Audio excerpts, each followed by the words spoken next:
Hai semua, hari ini saya mau membagikan salah satu resep olahan dari sosis.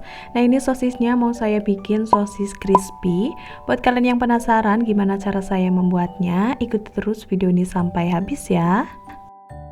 Langkah pertama, siapkan 8-10 buah sosis. Nah, di sini saya pakai sosis yang rasa ayam. Buat kalian sesuaikan dengan selera kalian masing-masing. Untuk langkah selanjutnya, potong sosis menjadi 4 bagian ya.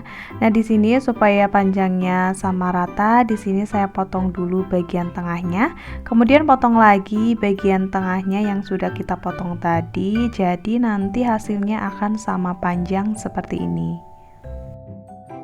Nah, kalau udah dipotong-potong seperti ini, langsung saja ditempatkan ke dalam wadah yang bersih. Kemudian potong semua sosis sampai selesai. Kalau udah dipotong semuanya, ini sosisnya kita sisihkan terlebih dahulu. Untuk langkah selanjutnya, siapkan 250 gram tepung terigu protein tinggi. Kemudian kita masukkan ke dalam wadah yang berukuran besar. Tambahkan juga 30 gram tepung maizena. Tepung maizena ini berfungsi sebagai perenyah alami ya. Masukkan juga setengah sendok teh lada bubuk, 3/4 sendok teh kaldu bubuk, setengah sendok teh baking soda, setengah sendok teh garam. Setelah itu aduk semua bahan sampai tercampur rata. Untuk langkah selanjutnya, siapkan wadah bersih, kemudian masukkan 3-4 sendok makan tepung yang tadi sudah kita bumbui sebelumnya. Kemudian tuang air secara bertahap. Di sini kita tuangkan sedikit demi sedikit aja ya, supaya nanti konsistensi adonan akhirnya ini pas. Lalu ini kita aduk sampai semua bahan tercampur rata. Nah, ini kita tambahkan lagi sedikit air ya. Lalu kita aduk-aduk sampai semua bahan tercampur rata, dan kalau misalkan kurang, ini tambahkan lagi sedikit demi sedikit air ya, sampai mendapatkan konsistensi adonan akhirnya seperti ini. Ini terlihat encer ya, tapi masih sedikit bertekstur. Untuk langkah selanjutnya, masukkan potongan sosis yang tadi sudah kita siapkan sebelumnya ya.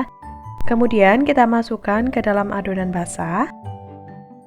Nah, kalau sosisnya udah masuk semua, langsung saja kita aduk-aduk sampai tercampur rata ya. Usahakan ini sosisnya terbalur dengan sempurna ya, supaya nanti saat kita melakukan proses penumpungan, sosis dan tepung keringnya ini akan menyatu dengan baik ya. Karena ini kita akan melakukan proses penumpungan cuma sekali, jadi usahakan sosisnya ini terbalur dengan baik ya, supaya nanti hasilnya keriting dan juga crispy. Untuk langkah selanjutnya, masukkan sosis satu persatu ke dalam tepung kering. Ini bertujuan supaya nanti sosisnya tidak menempel satu sama lain, dan nanti adonannya ini tidak menggumpal pada satu titik ya, jadi ini tersebar. Selanjutnya, lakukan penepungan seperti ini ya. Jadi kita ambil tepung yang berada di dasar, kemudian kita angkat ke arah atas. Nah, ini sembari kita memisahkan sosisnya supaya tidak menempel satu sama lain.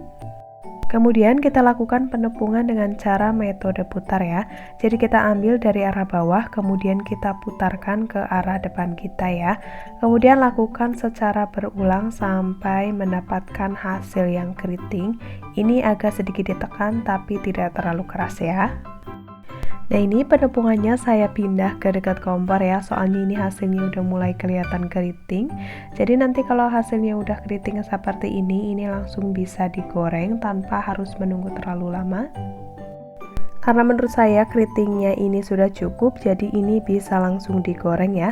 Pastikan saat menggoreng ini minyaknya sudah benar-benar panas ya. Jadi saya sarankan sebelum melakukan proses penepungan, panaskan minyak terlebih dahulu. Jadi setelah proses penepungan selesai, ini bisa langsung digoreng. Nah, ini sosisnya kita kibas-kibaskan pelan-pelan ya, supaya nanti tepungnya tidak terlalu banyak yang ikut tergoreng. Ini akan sangat mengurangi endapan tepung yang berada di dasar minyak goreng. Setelah itu kita tunggu sosisnya sampai mengapung dengan sendirinya ya. Ini jangan terlalu sering dibolak-balik, cukup sesekali aja. Kemudian kita tunggu sampai warnanya ini kuning kecoklatan ya. Jika warnanya sudah kuning kecoklatan seperti ini, langsung saja sosisnya kita angkat dan tiriskan. Nah, ini dia sosisnya sudah mateng. Untuk warnanya ini menurut saya pas ya, tidak terlalu pucat dan tentunya sangat menggugah selera. Nah, sosis crispy ini cocok banget buat ngemil bersama keluarga ataupun buat ide jualan juga bisa banget ya. Untuk bahan pelengkapnya di sini mau saya hidangkan bersama saus sambal. Apalagi kita makan selagi hangat-hangat, pasti rasanya lebih enak. Nah, itu dia resep sosis crispy-nya, semoga bermanfaat. Jangan lupa klik tombol like, share, dan juga subscribe. Buat kalian yang sudah menonton video ini, terima kasih banyak dan sampai jumpa di video selanjutnya.